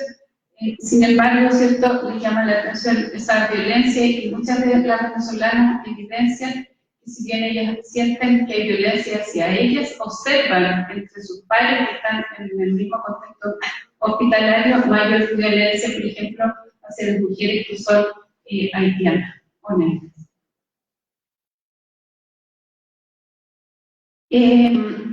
Otro tema aquí que tiene que ver, ¿cierto?, con la medicalización del parto. Es importante, ¿cierto?, como no hay un cuestionamiento hacia el modo de intervenir en sus procesos de parto. En las mujeres haitianas hay una valoración, ¿cierto?, de la oportunidad de acceder en tanto un derecho a la atención médica. Sin embargo, se reconoce las barreras, las múltiples barreras que hay en las etapas, ¿cierto?, de acceso, sobre todo en la atención primaria, en donde se cuestiona, ¿cierto?, el acceso allí, después en la atención médica en el hospital. También hay mucho temor al control, porque se identifica el espacio del hospital como un espacio de control. Eso tiene que ver también con sus experiencias en los lugares de origen. Ellas tienen mucho parto, y las vivencias y las trayectorias de parto de las familias tienen que ver con partos que ocurren en los espacios del domicilio. Por lo tanto, el espacio del hospital es un espacio altamente violento, y que intenta, digamos, aprovecharse de ellas desde su experiencia en origen. Ellas reportan, ¿cierto?, el que se dejan, y eso tiene que ver también con cómo se producen las intervenciones, te dejan con un monitor, no te vuelven a preguntar cómo te sientes, ¿sí? Esto le pasa a las mujeres chilenas también en el contexto de atención primaria, o sea, en la atención secundaria, en los espacios de atención público. Sin embargo, aquí, y al igual que las mujeres venezolanas, se produce un acto de agradecimiento a lo que ocurre, ¿cierto?, con la prioridad que tiene el hijo o el nacimiento en el contexto médico. Aquí hay una mujer que dice que nace un hijo, uno hace un hijo de alguna manera, pero uno no espera que el gobierno le dé a ese hijo. Entonces, desde ahí, ella dice, yo tenía que comprar, yo iba a pagar, estaba pidiendo la boleta, ¿cierto?, cuánto costaba, y me dicen, no, si usted se puede atender, no tiene que pagar, y además le dieron una cuna, ¿cierto?, la cual. Eso para ella es altamente valorado en el contexto, ¿cierto?, de que hay una valoración de procesos, ¿sí? Y yo me voy a ir a los equipos de salud. Aquí, para ir cerrando con un par de ideas. Desde el sistema médico, en una clínica privada, la idea de que las mujeres vienen a pedir o tratar de situarse desde otro saber, viene desde un espacio más bien de intelectualización. No se cree que el espacio, ¿cierto?, del cuerpo sea suficiente como para decir, bueno, quiero vivir esta experiencia desde otro lugar. Aquí es interesante, por ejemplo, en este médico que él dice, que si uno le pregunta cuál es la diferencia entre un parto natural y un parto respetado, él dice en dónde se puede hacer, en donde yo creo que hay una transferencia, una toma de decisión, que es en conjunto, donde aunque la paciente lo tenga, bueno, uno trata de que sea partícipe del proceso de su trabajo de parto, donde no sienta que es el médico el que toma el 100% de las decisiones, sino que ella también tiene mucho que decir. Y es interesante porque esto resume de alguna manera, ¿cierto?, esta necesidad del sistema y también del mundo hegemónico, también masculino y médico, de tratar de mantener cierto control sobre los cuerpos de estas mujeres. Aquí es interesante, y con esto ya voy a cerrar. Este es el texto de una matrona que trabaja en el sistema privado de salud.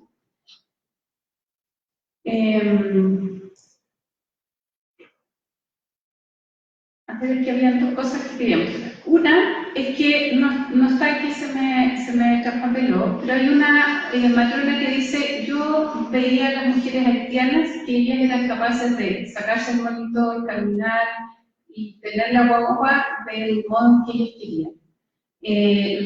Trataron los otros equipos de subirle a la camilla, de hacer otras cosas, y finalmente un grupo dice que tratamos de que ella hiciera lo que quisiera.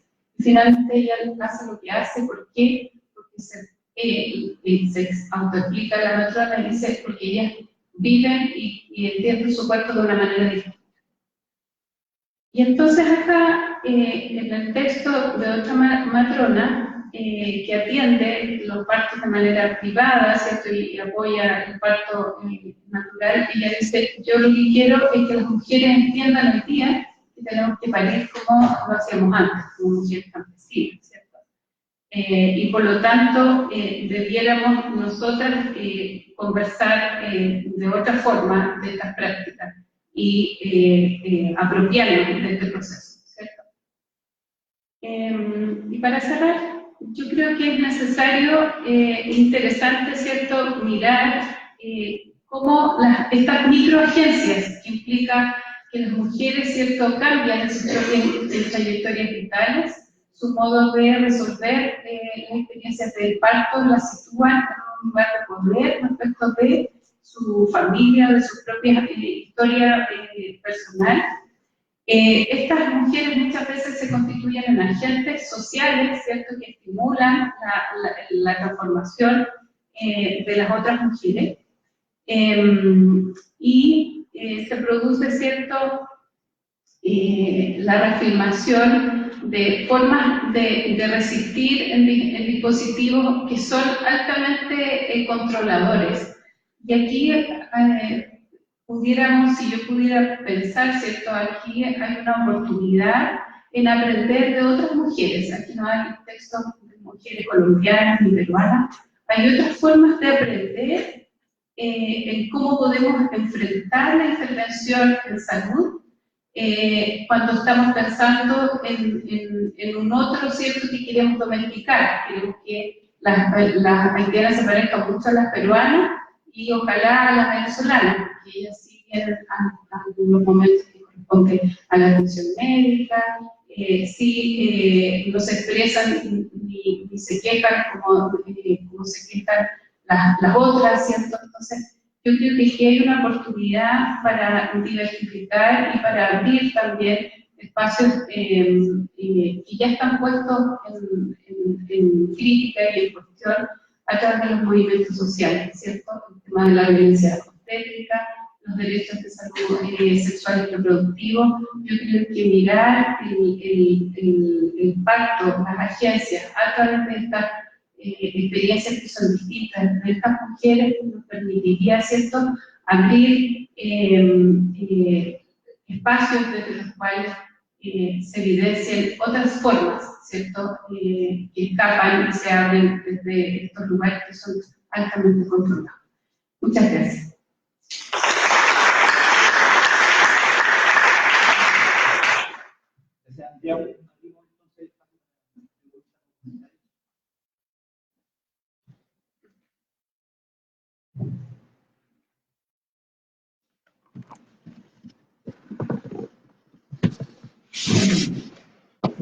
Colega coorganizador.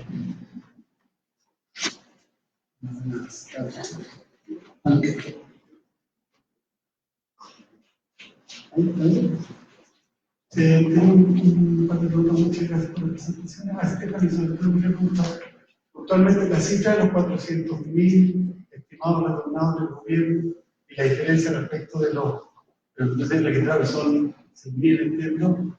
¿Hay algo de instrumentalización en la cifra de los 400.000 o es real? Es una primera, y a ti misma como una reflexión en torno a la distinción entre refugiados e inmigrantes, que hoy día estaría como poniéndose en evidencia que los estados al menos están reaccionando de manera distinta frente sobre todo a los refugiados, al menos en América Latina, donde siempre ha habido como un cierto resguardo de la condición del refugiado, y hoy día esto viene como a entonces quería como una reflexión si que tuviera para la mesa sobre esa distinción.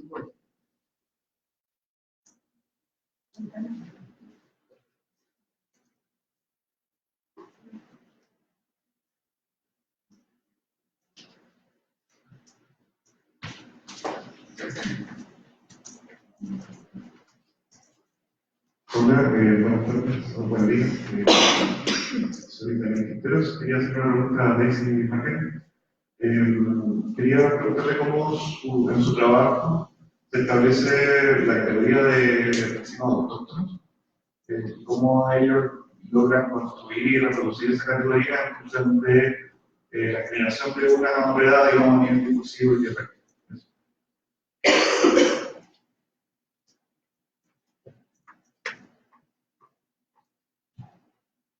Buenas tardes a Andrea Amaya.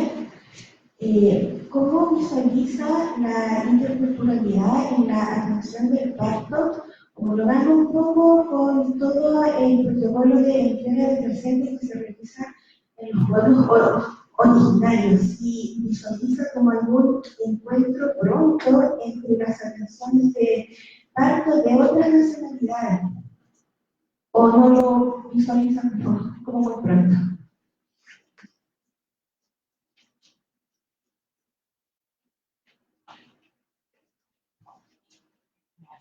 Para Andrea, ¿se escucha? Para Andrea, si ustedes esa inspiración tomaron el tema del amamantamiento, porque nosotros en el local hemos buscado muchos preconceptos de los equipos de salud en el tema del amamantamiento con respecto a las mujeres migrantes que son malas madres, no quieren amamantar, cuidan su cuerpo, no quieren que se les caiga el pecho. Entonces, sí, detectaron algún tipo de esos discursos.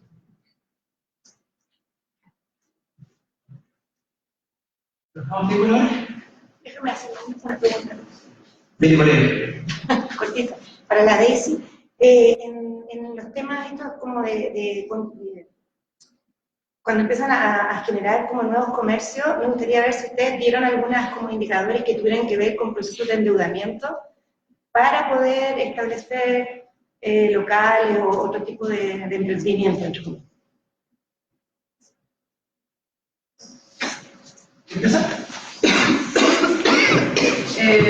Bueno, con respecto a la pregunta sobre las cifras, bueno, el problema de este registro es que es el registro oficial, ¿no? El de las 6.000 y tantas personas que se registraron en ese momento.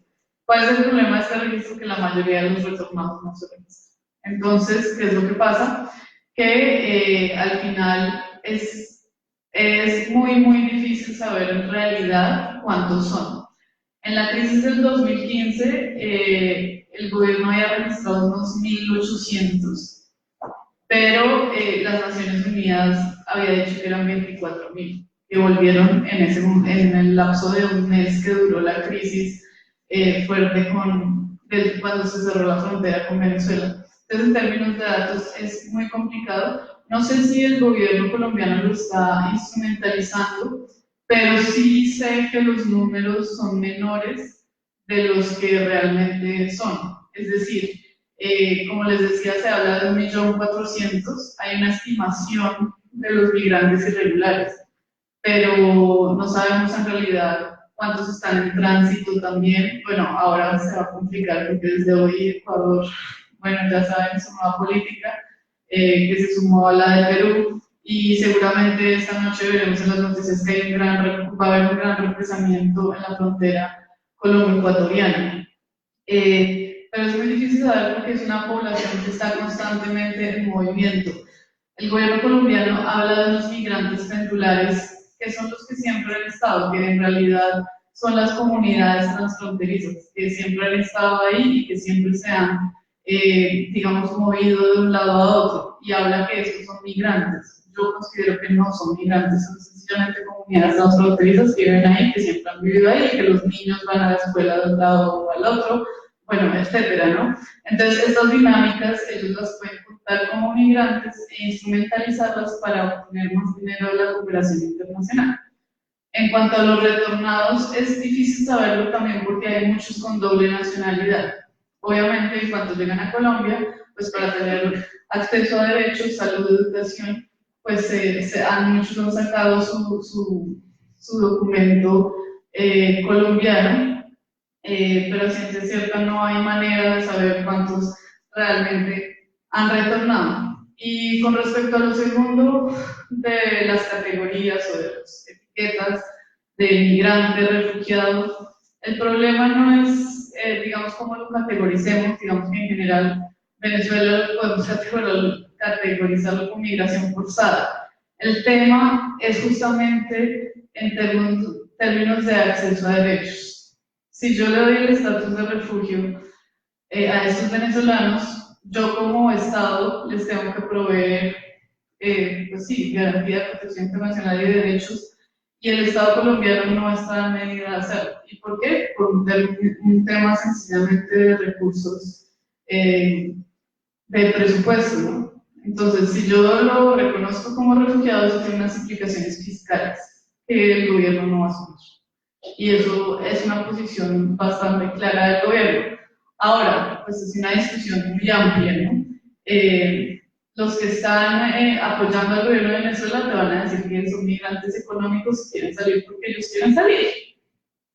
Pero, pues, si lo vemos desde una perspectiva de que hay una crisis humanitaria en Venezuela, pues evidentemente es una migración forzada y vendrían a ser refugiados en los términos de la Declaración de Cartagena. Lo que sorprende es que en Colombia hay más o menos 5.000 solicitudes de refugio, mientras en países como Perú hay 250.000 solicitudes. Entonces, ¿por qué los migrantes no solicitan refugio en Colombia? Porque saben que eso no les va a garantizar el acceso a ciertos servicios. Es una discusión que da para muchas horas, pero más o menos es lo que pienso sobre cómo el gobierno colombiano lidia con estas categorías para no imponerse una carga fiscal más grande, ¿no? Gracias, también. La primera pregunta, el tema de la interculturalidad resulta súper compleja y yo creo que hay que mirar lo que se ha avanzado o no en la experiencia respecto a la interculturalidad en salud orientada a los pueblos originarios. Yo creo que se han avanzado en varios elementos, pero también se cooptó al otro. Se le instaló en la institución, se le institucionalizó y se le terminó manifestando de alguna manera sus prácticas, que eran muy distintas. Entonces, el desafío yo creo que implica poder revisar la experiencia ya transitada que tenemos como país en distintos espacios de salud en algunas de las regiones. Yo creo que este es un desafío interesante e importante. Por ejemplo, si yo pienso en una población que uno podría decir los venezolanos, que son tan queridos, y ellos tan queridos también del sistema, tan agradecidos, son altamente valorados como buenos pacientes, cumplen, llegan a la hora, aunque llegaron muchas de estas mujeres entrevistadas 7 meses, pero no se les cuestiona eso. Pero fíjate que hay un tema, porque el Chile que hizo contigo hoy día dice que tú tienes derecho a tener un parto humanizado, respetado. Y entonces muchas de las mujeres decían, yo tuve mi hija o mi hijo allá con cesárea, y entonces acá me dijeron que yo podía tener un parto natural. Es decir, le abrió la posibilidad de pensar en su propia experiencia desde un lugar distinto. ¿Sí? Sin embargo, también esas mismas mujeres, ¿cierto?, están, por ejemplo, en las instituciones privadas, ¿cierto?, más en riesgo de ser intervenidas. Entonces, ¿qué pasa ahí con la población colombiana, peruana? ¿Qué pasa con las experiencias? Por ejemplo, los relatos de las colombianas eran altamente, daban cuenta de mucha violencia, ¿sí? Entonces yo digo, ¿cuánta de esa violencia reproduce, resignifica, reedita la experiencia en el país de origen? Yo creo que hay que abrirse, ¿cierto? No... tener siempre, poner la alerta de no construir al otro y de no construir estas relaciones, obviamente, desde estos parámetros tan etnocéntricos y también revisar lo que es la institución, ¿no? Que implica la medicalización de esto, ¿no? Que es el parto. Y respecto del amamantamiento, yo, en realidad, el proyecto implicó ver el embarazo y el parto. Y fíjate que en realidad el parto es altamente, el embarazo es altamente controlado, ¿sí? Y ahí, por ejemplo, el tema de la interculturalidad es importante porque no en todos los países ocurre lo mismo, uno pudiera, y no en todas las culturas, entonces uno pudiera hacer una revisión respecto de eso. El control en el parto se produce, ¿cierto?, una tensión muy fuerte que implica la evidencia del no control del cuerpo. O sea, no soy yo, el otro el que hace por mí. Y entonces en el amamantamiento y en la crianza, yo diría que se vuelve a este alto control del otro. Pero del control del otro para reproducir lo social, en tanto ser buena madre, buenas prácticas de crianza, etcétera, etcétera. Y lo que aparecía cuando apareció, porque yo no exploré eso, era el tema de que la gente no es que no quisiera dar de mamar, sino que tenía que trabajar. Y entonces responde a las necesidades que son propias, ¿cierto?, de una condición de trabajador en condiciones de alta vulnerabilidad laboral, en donde no hay un derecho a eso que es el amamantamiento. Entonces ahí es súper complejo también.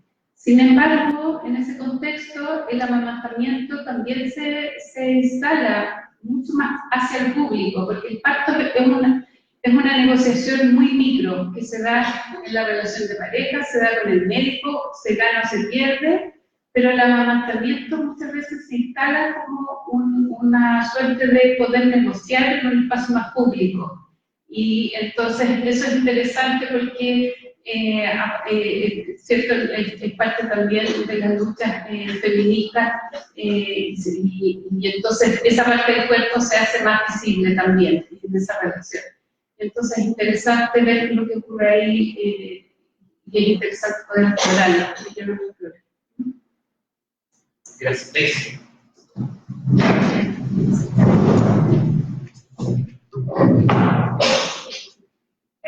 En relación al tema, de partir de atrás para adelante, en relación al tema del endeudamiento, se visualizaba que había endeudamiento al inicio, y muchas veces el endeudamiento se genera no aquí en Chile, sino en préstamos en el país de origen. Por el fondo, por la capacidad que tienen de demostrar en el país de origen, en Chile. Entonces, sí, había endeudamiento también. Eso lo pudimos tangencialmente identificar. Hay el tema del préstamo, y eso es bastante complejo. Fue información que aparece un poco soterrada en términos que sí hay personas que nos prestan, pero como tipo prestamista, pero los intereses que cobran son elevadísimos. Eso solamente incluso no tienen una tarjeta a quienes ellos acudían en caso de necesitar un avance para poder ampliar o cubrir el fin de mes en algunas ocasiones, pero solamente en caso de emergencia. En relación al tema del vecino autóctono, esa es una súper buena pregunta, porque en el año 2012 el vecino autóctono estaba como súper claro que tenía que ver con la categoría asociada al asentamiento y que era el vecino chileno que había vivido por mucho tiempo. Entonces la temporalidad estaba asociada a la categoría de vecino toda la vida. Sin embargo, en el actual estudio que hicimos, es una categoría bastante móvil en términos que se asienta, ¿no es cierto?, en la dicotomía entre la exclusión e inclusión y la escasez, pero en términos de escasez, no escasez de bienes físicos, sino más bien la escasez del reconocimiento y la escasez de la ciudadanía como reconocimiento. En ese sentido, claramente, las trayectorias que se van delineando y dibujando en este espacio habitado tienen que ver con la circulación tanto de objetos, modos, saberes, discursos, que van configurando una narrativa de comunidad. Y aquí me refiero con esto, con esta narrativa de comunidad, en la cual encontramos que el vecino autóctono o autodefinido como autóctono, en el año 2018, final de 2017-2018, es el vecino peruano que llegó en los años 90 y dice, ahora se nos ha echado a perder el barrio porque están llegando tantos inmigrantes. Entonces, claramente hay un desplazamiento de la exclusión y a eso me refería con una categoría móvil. Así que muchas gracias por la pregunta, pero claramente es una categoría que está también en desarrollo.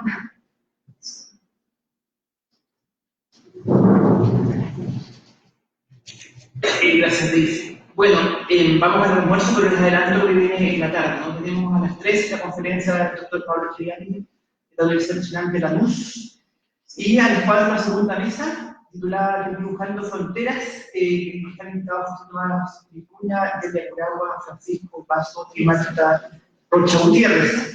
Y a un cuarto para las 6, después del break de la tarde, la conferencia de cierre de la doctora María de Ligú, de la Universidad de Chile. Eso por ahora. Gracias.